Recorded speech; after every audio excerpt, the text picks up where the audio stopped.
Oh, good morning, good morning, good morning.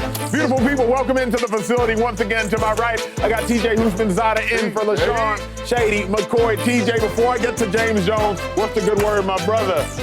Feeling good, man. Feeling good this morning. Real good, actually. What time do you have to get up to get here for this 7 a.m. Pacific time show? I get up 3:45 just to make sure that I'm on time. Leave the house about 4:30. This is dedication, beautiful people. Hey, so much to get to on this morning, so little time to get to it. We got to talk Caitlin Clark. We got to talk Jalen Ramsey. Got to talk the Steelers. Got to talk the Dolphins. James Jones, you got a workout in yesterday with the little kids?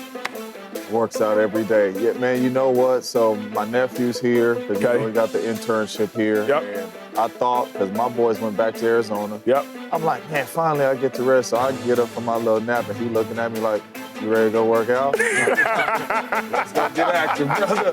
Let's go get active. Y'all can be watching any show. You are hanging out with us. We do not take it for granted. Hey, glad y'all woke up this morning. Glad y'all are here. Hopefully you laugh a little bit, you learn a little bit, and everything in between. It has been a chaotic 24 hours, to say the least, for the Steelers, for the Dolphins, for Jalen Ramsey, for so many different individuals in the star-studded NFL. Y'all remember, Jalen Ramsey traded yesterday. We have now had about 24 hours to decompress from the news. Jonnu Smith traded as well from the Miami Dolphins, teaming up with Pittsburgh Steelers future Hall of Famer Aaron Rodgers. It sounds like we don't have any music, but hopefully you can still hear my voice. Yesterday, the news literally broke in the midst of the show. We delivered an instant reaction, and then our instant reaction was rendered absolutely useless once we found out the rest of the trade details. Ramsey, though, now we know. Jonnu Smith going from the Dolphins, going to the Steelers. James, now that you've had about 23 hours to think about it, can you say with your chest, did the Steelers get better yesterday? I can't say it with my chest that the Steelers got better. I think they addressed some needs that they truly, truly needed. And I'm starting with the tight end offensively.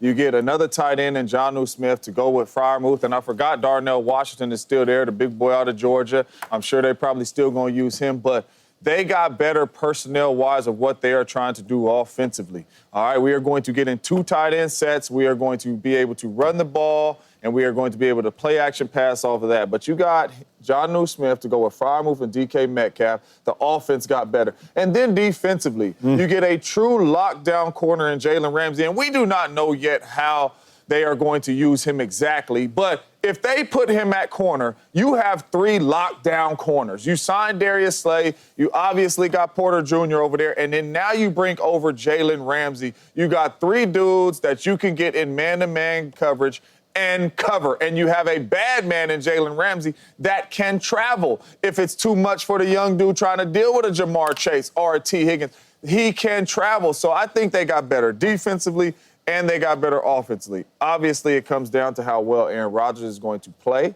But when you talk about these 2 dudes they added, I think they absolutely got better.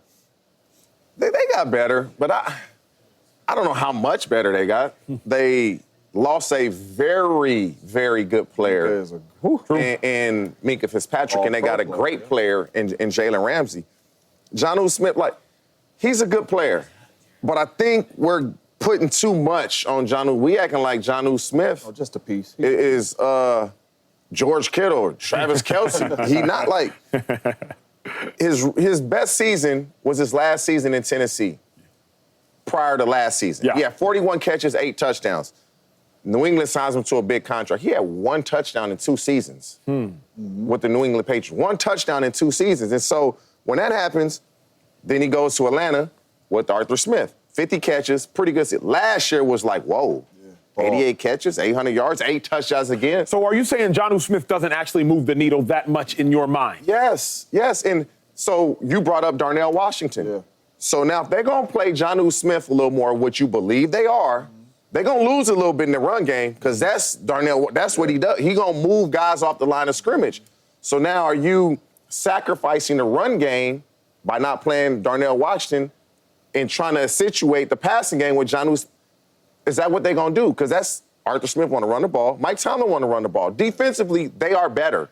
How much better? I don't know. Having Darius Slay, Joey Porter Jr., and Jalen Ramsey, that does help them, but they still not better than the top teams in the AFC. Not for me. They're slightly better, but it isn't like, oh, man, the Steelers just did this. They Super Bowl contenders. Here's why I think, though, T, let me see if I can convince you, and let me see if I can convince y'all at home. Here's why I think the Rams got not the Rams. Here's why I think Jalen Ramsey helps the Steelers get substantially better. Because as I was looking at it last night, Jay, acquiring Jalen Ramsey isn't just acquiring one player on defense. Acquiring Jalen Ramsey is almost like acquiring 3 or 4 players on defense because of his positional flexibility. I got to run to the big board real quick.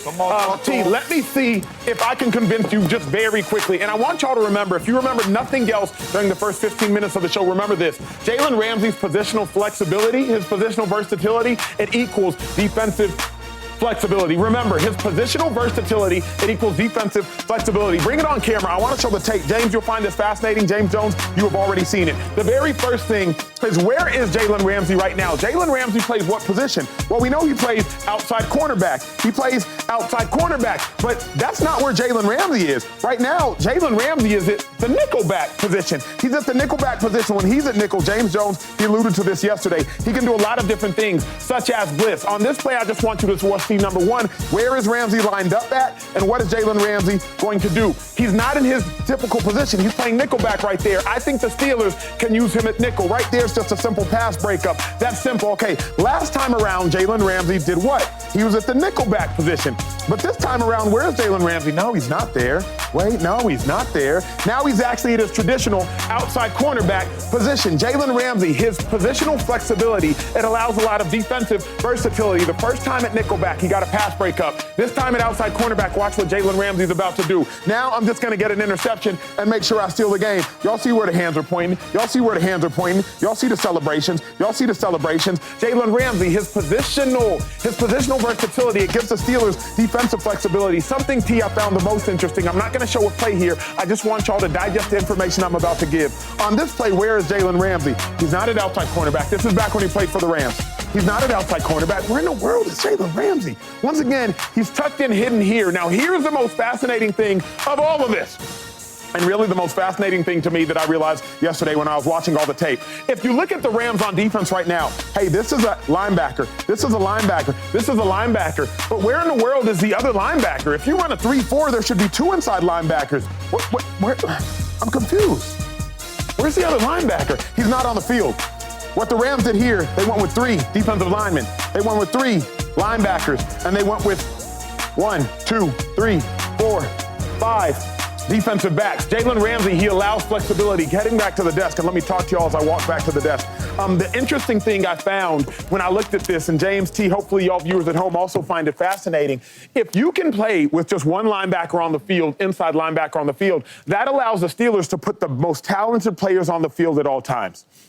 Weakness last year, it was the linebacker opposite Patrick Queen. So if Peyton Wilson doesn't come along, we'll take him off the field. I'm going to play with Patrick Queen. I'm going to play with Highsmith at outside. I'm going to play with TJ Watt at outside. I'm going to use my first-round pick, Derek Harmon out of Oregon. He's going to play my nose tackle. Cam Hayward, he's going to play my nose tackle. Then I'm going to have Thornhill back there. I'm going to have Slay outside. I'm going to have JPJ outside. And I'm going to have my other safety, Deshaun Elliott, out there. Oh, I like Wilson. He's playing great. Oh, TJ Watt, he's hurt. We'll take Watt off the field. Now I'm going to play 2 inside backers. Then I'm going to put my nickel back outside. Then I'm going to put Highsmith outside. Oh, Highsmith has a high ankle sprain. He's off the field. I'm going to play TJ Watt outside. So what I suggest is when you acquire Jalen Ramsey, the reason I love it so much, T, the reason I love it so much, Jay, is you're not just getting one player. Yeah. You're getting one player that allows you to play a 3-4, that allows you to play the 4-2-5, that allows you to play a 3-3-5. You never see 3-3-5s in the NFL. You're getting one player that allows you to keep the best players on the field at all times because he can play so many positions. That's what sold me, and obviously you saw it firsthand covering the Raiders last year. Yeah. That's what sold me. And another thing watching that tape, which was really good, right, that you didn't mention, is the first play because Jalen Ramsey in that Raiders game was following the wide receiver. He was following my man. He was in the slot the very first play. TJ, we all know as wide receivers, if we break the huddle and the corner following you and he go in the slot, what coverage we getting? We get man. We get man-to-man. What happened, Archo? What was the play? He blitzed, right? And they ran zone. On the second play, he follows Jacoby Myers again. Now he's on the outside because he was following Jacoby Myers, right? Jacoby motioned. They checked in the zone as he was outside corner.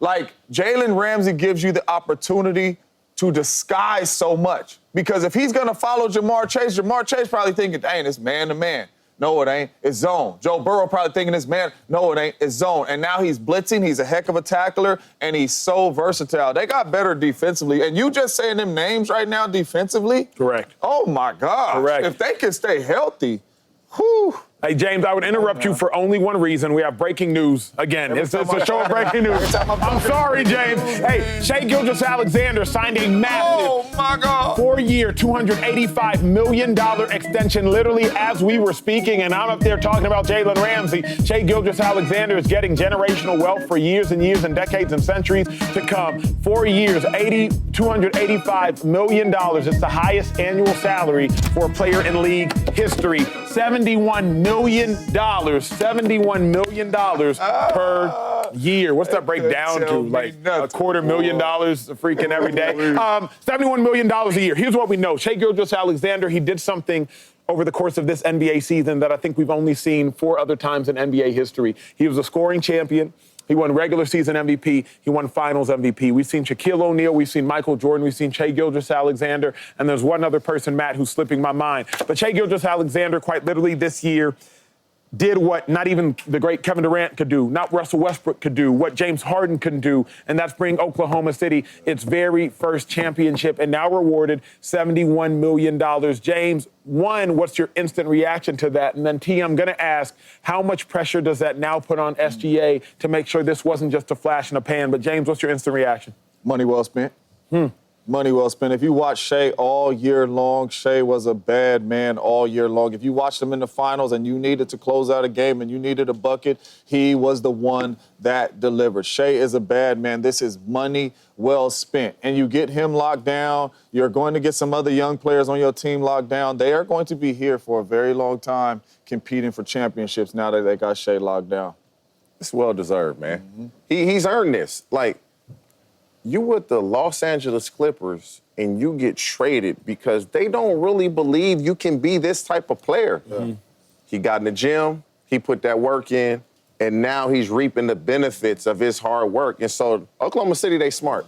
Like, $71 million, man, this should motivate every player, every kid. Get in the gym, get better, work on your game. Here's what I know, though, and this is probably the most important question. You pay somebody in basketball and football not just for what they're going to do and also what they're done, but a combination of both. But what we know about the NBA right now, more fascinating maybe than anything you'll hear today or be reminded of today, is we've seen 7 consecutive different champions. You go back to 2018 when you saw the Warriors win, then 2019, you see the Clippers win, that's when it starts and it resets. And then you see the Lakers win in that bubble year. You see the Raptors win rather in the bubble year. Then you see the Lakers win. And then the Bucks, they sneak one in there. And then the Nuggets, they get one. And then the Celtics get one. And then the Thunder get one. And then the Warriors sneak one in there in 2022. 7 different champions. It's hard to repeat right now. But you pay Shai Gilgeous-Alexander $285 million and $71 million a year to get another championship. No doubt. You didn't give him $285 for what he just did. No doubt. You didn't give him $285 for the 3 All-NBA first teams 3 years in a row and the MVP he just got. You give him $285 because you want him to get another one. James, when you look at the West, again, I showed y'all yesterday, the West, the difference between the 2 seed and the 8 seed was 4 games. Yes. It's highly competitive. Kevin Durant has joined the West. Luka Doncic, LeBron James are in the West. Ant-Man Edwards in the West. Ja Morant, for what it's worth, is in the West. Can SGA repeat? Can they win another championship next year and do what no team has done in 7 consecutive years now? I mean, they have a chance, but it's going to be extremely hard. Number one, it's going to be extremely hard because they are going to get everybody's best shot. They are going to get everybody's best shot. When OKC is on the schedule, like Brown used to get treated, everybody bringing their best game. Yeah. Right? The rest game is the game before we see SGA, right? Because we want to make sure everybody is ready to go see the OKC Thunder. So I want to see how they're going to respond. They kind of snuck under the radar for the last couple of years. We still didn't believe in them this year until they got to the finals and playing the Indiana Pacers. But I want to see how they're going to react. It is going to be extremely hard. I'm not super confident that they are going to go back knowing what the Rockets are doing, knowing what the Nuggets are doing. I'm not truly confident, and I want to see how they're going to handle it because it is going to be a different year. They are going to play you a whole lot tougher. You are not finna just skate by in some of these games. I want to see how they're going to respond. T, can they repeat? It's hard to do. Tall task. You got to go through LeBron. You got to go through Luka. Got to go through Ant-Man. Got to go through Steph. Got to go through Jimmy Butler. Got to go through Kevin Durant. Can they repeat? That's what the money's for. Can they repeat that? not going to straddle the fence. No, they won't repeat. They're not going to do that. It's the West, like, maybe I'm a prisoner of the moment, but I'm a Laker fan. Like, when I say Laker, it's we. I'm a part of them. But the Houston Rockets, I can't see nobody. If the Houston Rockets stay healthy, who going to beat them? Who going to beat the Houston Rockets in a 7-game series? But as good as SGA is right now, because you could suggest that SGA is the best player in basketball right now, which is another question of its own. As good as SGA is right now, if Chet can continue to stay healthy, J-Dub can continue to stay healthy, SGA has given y'all 3 consecutive first-team All-NBA seasons, maybe the best player inarguably in basketball. If for sure it's an argument, I think they should at least be on the throne looking down at everyone else. They're for sure going to be right there with the Rockets and everybody else. It's what James said. We seen that finals. They picking up full court. Yeah. When they play Oklahoma City, it's the regular season. They picking up full court. They're going to be as aggressive as the referees allow them to be. So they going to get everybody's best shot. When you making $71 million, you just coming off of a championship, everybody's going to give you everything. We picking up full court. We going to be physical. They going to get that 82 games. And that's going to be tough on them. They're going to have to. They're young, so they'll be able to handle it, but they are going to get everybody's best shot. And I don't know if that means a championship. James, let me ask you this, because this has been the most polarizing conversation around SGA. Again, breaking news, Shai Gilgeous-Alexander, $71 million per year, $285 million literally just happened in real time. Face of the NBA. He's now a champion. He's now MVP in a championship. He's now a 3-time first-team All-NBA player. He's now the highest-paid player in the history of the game of basketball. He just finished his parade literally a week ago today. Is Shai Gilgeous-Alexander now officially that he got the money to back it up? Is he the face of the NBA? No. No. Really? Let me. For clarity, T, when I do this, that means it's time to hate. I mean, like I say, man, like, if we got to argue it and we got to plead a case for it, I don't think you're the face of the NBA.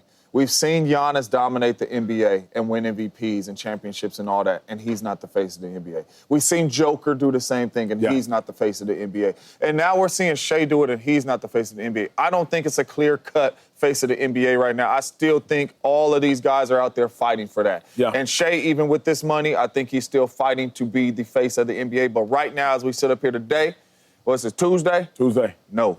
Face of the NBA. No, LeBron James is still the face of the NBA. Everybody know that. LeBron is the face of the NBA. Is Shai first in line? Because after LeBron moves on, after Steph Curry moves on, after Kevin Durant moves on, we're looking for another face. We're looking for Jason Tatum. We're looking for Anthony Edwards. We're looking for Ja Morant. We're looking for Zion Williamson. We're looking for Cooper Flagg. We're looking for Shai Gilgeous-Alexander. We're looking for Giannis. We're looking for Nikola Jokic. Is Shai the first in line now after the old guard officially moves on to become the face of the NBA, $285 million guaranteed? His game should put him first in line, but his personality, you got to have the game and the personality. And he just seems like he's a real quiet dude. The NBA, they would want Anthony Edwards to be that guy because of his personality. So I'm going to say he's first in line with his game, but not in who he is as a person and his personality. But even game-wise, usually when you go and you say, I'm buying a ticket to go see Michael Jordan, or I'm buying a ticket to go see LeBron James, or I'm buying a ticket to go see Steph Curry or Anthony Edwards, their games are exciting. I'm not sitting up here saying that Shai is not a good player. Shai's a great player, and he's dominating the league, but his game is not super, super exciting. I believe if you are going to be the face of the NBA, number one, your game has to be super exciting. His is not super exciting on top of having the personality. Gotcha. And I think that's why we have not gave it to Joker yet. His game is not super exciting. Now, the one I argue with is Giannis. I know Giannis can't shoot the three, but Giannis's game, you're going to go buy a ticket to see Giannis play basketball. You know what I'm saying? With Shai, I don't necessarily know if you're spending your hard-earned money to take your son to go see Shai play a basketball game because his game is not really that exciting. That's just me. That's incredibly well said. I'll close it like this, and T said it and James said it, and it's very fascinating as I'm realizing it. Shai should be a testament to hard work paying off, regardless of what you do and regardless of where you do it. Remember, the Clippers, I won't suggest that they gave up on him, but they traded him away after his rookie season, in the midst of the rookie season, and then he worked by his 6th year, 5th in MVP votes, first team All-NBA. By his next year, 2nd in MVP, first team All-NBA, and then this year, MVP winner, first team All-NBA, Finals MVP, highest paid player in the history of the National Basketball Association. Shout out to Shai Gilgeous-Alexander. You know, some might call me Chef Boyardee, if you will, and I'm sitting here ready to cook. The reason I'm ready to cook is because I got this pot, and it's a little pressure cooker, and the point of this all is to try to figure out, hey, what AFC teams are under the most pressure? I'm going to pull out an AFC team that's in the pressure cooker, and these individuals that played 20-plus years collectively in the National Football League are going to tell me, the man that is chefing, the man that has the gloves, the man that has the hat, the man that has the apron, these individuals are going to tell me what teams and how much pressure they are under. James Jones. You start with me. I'm starting with, no, I don't want to start with you anymore because it's the Cincinnati Bengals. No, start if with I'm me, allowed to, keep it true. Coleman Marshall, if I'm allowed to start with TJ, who played for the Cincinnati Bengals, was drafted with the Cincinnati Bengals. How much pressure? How much pressure are the Bengals under? I'm going to keep it a buck. Keep it a buck, dog. 10. Thank you, sir. 10. We got to get it done. We got one of the best quarterbacks, the best receivers in the league.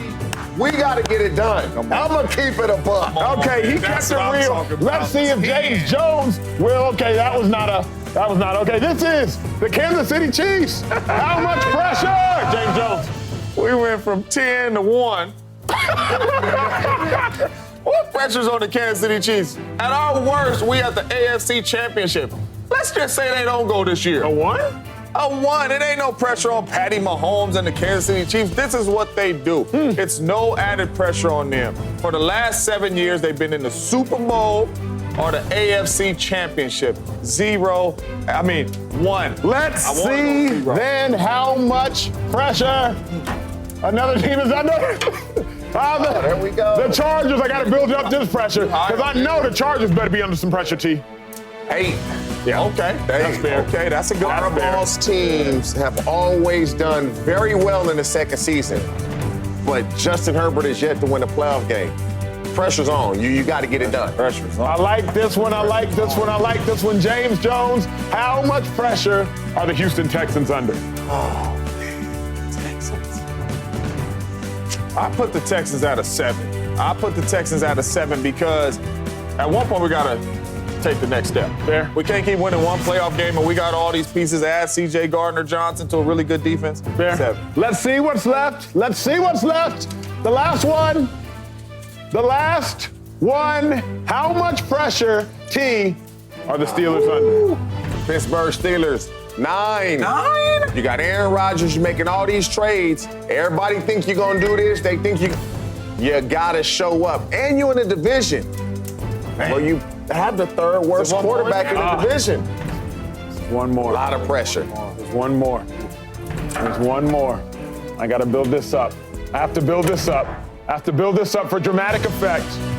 Oh, 22. 22. I don't care what the graphics say. 10, 22. Oh, my goodness. Lamar Jackson, you already know what it is, man. You are a bad mamma jamma. But when them playoffs come, that bad mamma jamma does not show up consistently. I'm tired of cooking. I want to comment. Go ahead. Comment on this one. This the one. To comment. This the one. I would probably say, they're a 10. Maybe a 15. Like the Baltimore Ravens have yet to do what they're capable of doing when it matters most. They're capable of making it to a Super Bowl. They're capable of beating the Buffalo Bills. They're capable of beating the Kansas City Chiefs. They hosted a game at the bank just 2 playoffs ago. They had the #1 defense 2 playoffs ago. You now have Jair Alexander. You have Marlon Humphrey. You have Nate Wiggins. You have Malachi Starks. You have the other safety in Kyle Hamilton. They have a super team. You have an absolute super team. I think they have to find a way to get something done. And the reason I believe they will, Lamar is getting better, man.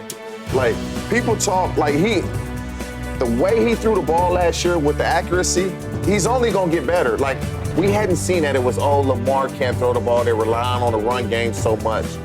He can throw it, and we know he can run it.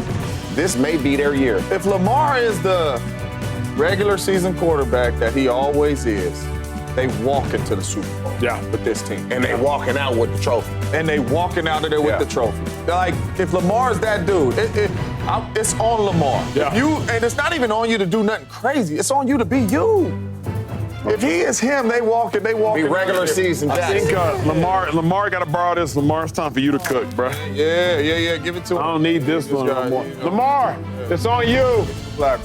It's time to cook. Hey, when we return, the Rockets, they made a blockbuster trade, not just for Kevin Durant, but this offseason they've made a ton of moves. Are they the biggest threat to Shai Gilgeous-Alexander, highest paid player in the league, and his Thunder? That's next. KD, what do you got to say about winning the chip?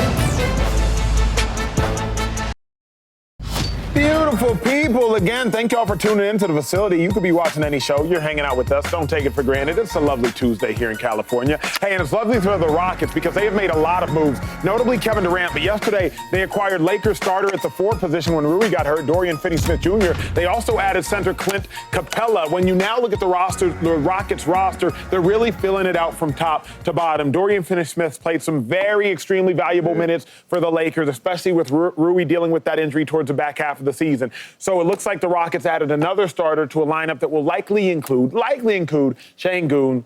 You got Van Fleet at the point. Yeah. You're going to have Kevin Durant. You're going to have DFS. You got Jabari Smith back. You got Thompson. Like, so many players and pieces there.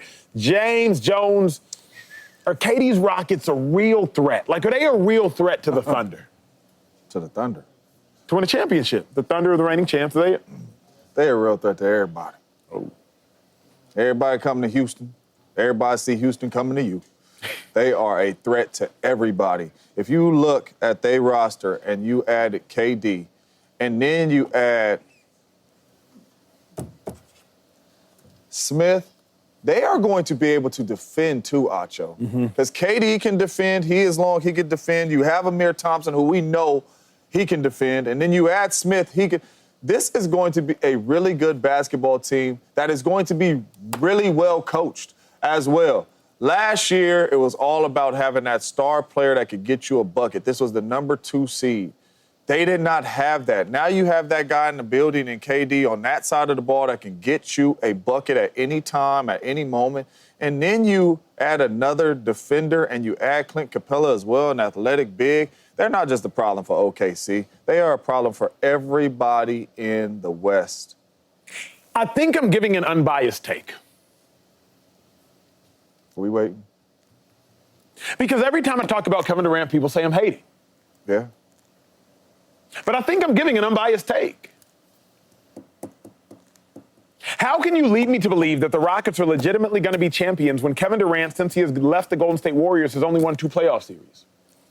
How can you legitimately lead me to believe that the Houston Rockets are going to be a ultimately uber-competitive basketball team when Kevin Durant has played with players better than Van Fleet, has played with players better than Clint Capella, has played with players better than Amir Thompson, when he's played with Devin Booker and played with Bradley Beal, and the Suns got worse? I'm trying to give an unbiased take. But I thought Kevin Durant plus Kyrie Irving plus James Harden was going to work, especially when you had a 2-time MVP as head coach in Steve Nash. I'm trying to give an unbiased take. I'm trying to give an unbiased take. Viewers at home, I'm trying to give an unbiased take. I believe I'm unbiased. I think I'm unbiased. I hope I'm unbiased. I pray I'm unbiased. But when I think about Kevin Durant joining the Rockets, I'm asking myself, it didn't work with Devin Booker, and it didn't work with Bradley Beal. They didn't have a head coach, though. Wait, they had Frank Vogel, who won a championship. No, they didn't have a head coach, though. Wait, they had Bud, who won a championship. Wait, they didn't have a head coach. They had Monty Williams, who won to a championship. And Emi Udoka hasn't won a championship. I'm trying to give an unbiased take. Yeah. I think it can, maybe, probably, hopefully, with prayer and fasting and supplication work. I think. But, it hasn't worked in better situations and better circumstances. Roster-wise, I think they have it. Pieces, I think they have it. Heartbeat, I think they have it. But for whatever reason, it just hasn't worked for KD in the last 6 years. Again, viewers at home, I'm trying to give an unbiased take. The Rockets are the threat. And this is a thing. To who? To the NBA. Not just the Thunder, everybody. Now, this is the thing, though. So as you were talking, I'm sitting here thinking like, he has a point. But then what were the Brooklyn Nets before KD got there? They were nothing. What were the Phoenix Suns? They were a little more than nothing. They were great. No.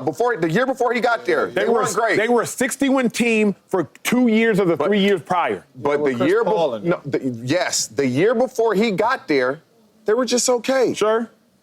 He's going to a Rockets team that was a number 2 seed, won 52 games. So he's going into a better situation in Houston that he went to. Not in Phoenix. I can't give you Phoenix. Yes. I can't give you Phoenix. They weren't the number 2 seed. The reason I can't is the Phoenix Suns actually went to a championship. Remember, 2021, they lost to the Bucks. That team that was a main player is Devin Booker that returned. Sure. He's the only. Sure. Aiden was gone. Chris Paul was gone. And so the main player from that team that was still there. Gone. Cam was gone. Right. Is Devin Booker. So now when you put him on a Houston Rockets team that won 52 games, and they just needed that guy that can close games. We needed that guy. When we need a bucket, we know that's KD. He's going to a team that was good without him. They're going to be great with him. I like that. But not only that, though, like, I'm just looking at the fit. I think this, besides the Warriors, I think this is the best fit that KD has gone to in his career.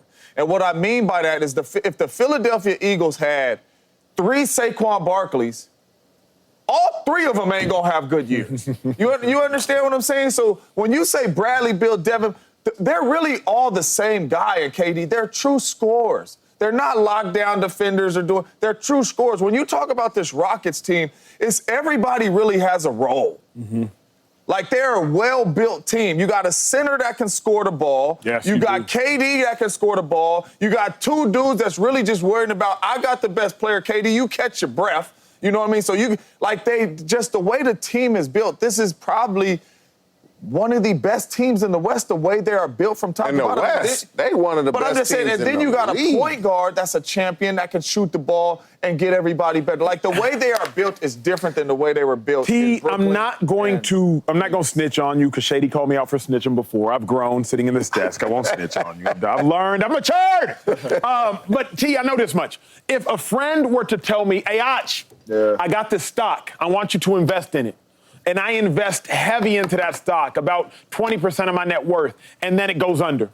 And then 2 years later, I get another call from that friend's relative and says, hey, Ach, I got this stock. I want you to invest in it. And I take 10% of my net worth this time and I invest in it. And then again, 2 years later, it goes under. Then why, when the Houston Rockets and Kevin Durant call and say, hey, Ach, I got this stock. I want you to believe in us. Why would I do the same thing? What you're saying or what you're saying, it makes sense.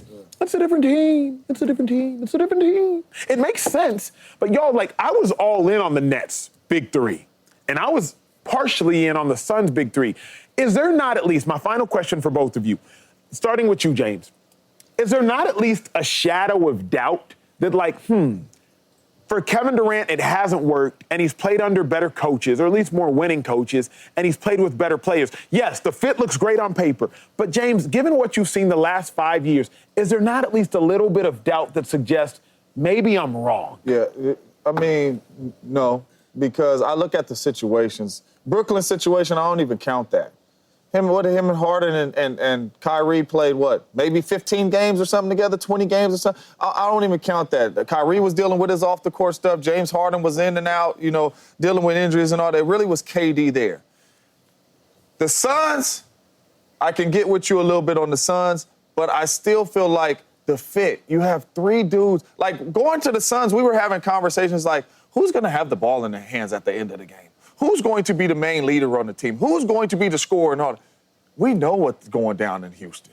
We know everybody's roles and what's going to happen. I just think the situation that he's going in, man, it's a whole lot different than the last 2 situations that failed. This is why it's a huge difference. Harden, Kyrie, Durant, they scorers. They ain't really playing defense like that. Same thing with Phoenix. You go to Houston, these young boys are playing defense. Correct. They're playing defense. You have Steven Adams coming off the bench, Clay Capella, defense, defense, defense. Dorian Finney-Smith coming off the bench, defense.